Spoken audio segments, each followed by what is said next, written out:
My date showed up with her best friend. They ordered the most expensive food and drinks. I said I had to use the bathroom. I hope Daddy's credit card works. People are mad at me for leaving a date who brought her best friend to dinner.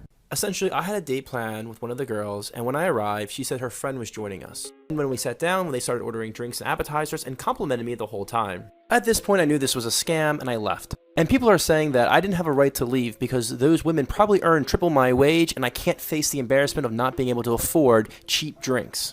And that poor dudes shouldn't date, just stay at home.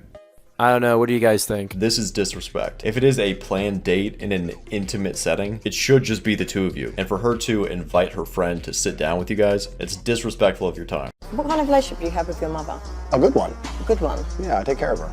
No, it was just more because I find that your thoughts towards women are quite disrespectful. You think so? Why? This arrogance that you've got. Don't tell me what, I'd actually like to know what I've said so far. No, I'm just saying, it's not, you don't have to say anything. It's like energy speaks volumes, because you're not actually listening to what I'm saying. I'm listening to everything you're saying. I don't think you're listening to what I'm saying. I'm saying women shouldn't sleep with lots of men, and they should fall in love with one man and stay with that man. And if that man takes care of them and ends up across 20 years sleeping with one chick once, you shouldn't leave him. That's all I'm saying. That's all I'm saying. And the point I'm making is completely valid.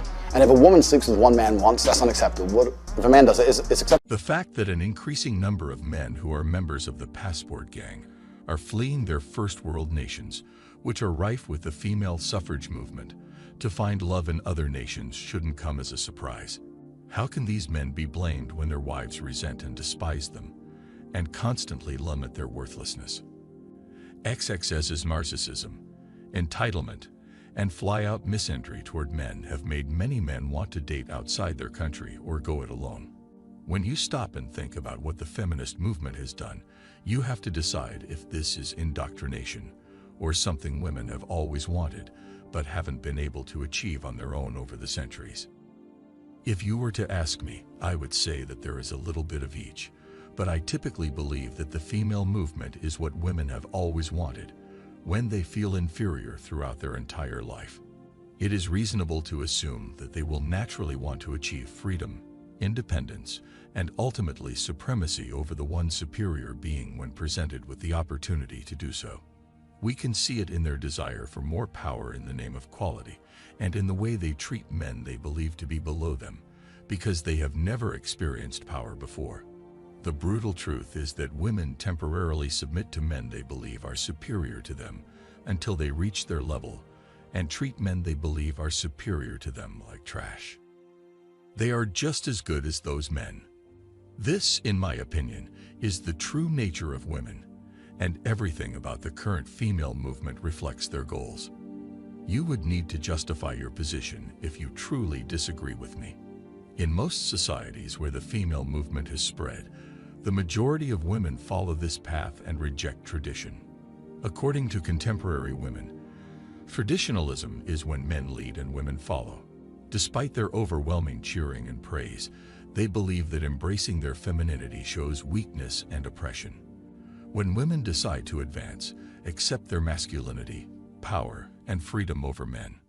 So, are they simply blindly adhering to the teachings of the female movement, or is this what they've always desired, but never had the power to achieve? I'll let you come up with a good response to this question, but based on what I've seen, women want the female movement. There is simply too much evidence pointing in that direction, in my opinion. So, I don't care if they don't get the life they want, because they just followed the female movement blindly. I'll let them deal with the consequences of what they did, like the things men are expected to do in this world. The truth is this: the female movement ideology works for women in their late teens and early 20s in terms of financial success, if they are career-driven and have an insane work ethic, which most women do not. However, they fail to realize that their attitudes will persist even as their appearance and body begin to deteriorate. As a result, men will ultimately not want this if they are thinking about getting married and having children. These women, who do not intend to have children or marry, can benefit from the female movement. They can work for themselves. They can ride the CC without restrictions, have money and independence, and die alone. However, if they want a man and a family, the feminist movement's ideology works against them. They get upset because the men they want won't give them what they need to make the female movement successful for women who want to start families, so they can't get everything they want. I think I made it clear enough for you to understand why the female movement doesn't work for women, because most women can't imagine living alone until they are old. They try to get someone to be their retirement plan and possible companion so that they don't end up alone in a nursery home or, worse, on the streets. And you might ask, what is ironic?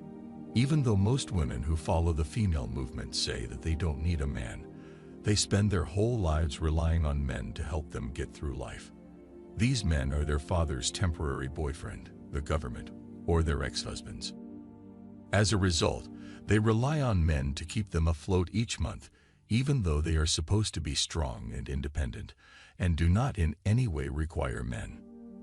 This is the reality, and I need to emphasize it to explain why men choose to travel abroad in search of women based on my observations of contemporary women who support the female movement. Men are becoming dissatisfied with contemporary BS because the female movement and everything women want is not for the benefit of men. To make matters worse, men are being turned away from these women because they cannot live up to their absurd standards due to their constant disrespect and a high barrier to entry. Then, to top it all off, if a man can get a woman to commit, he probably gets nothing but a dead bedroom, disrespect, nagging, and eventually divorce. To divorce, a man must therefore endure lies.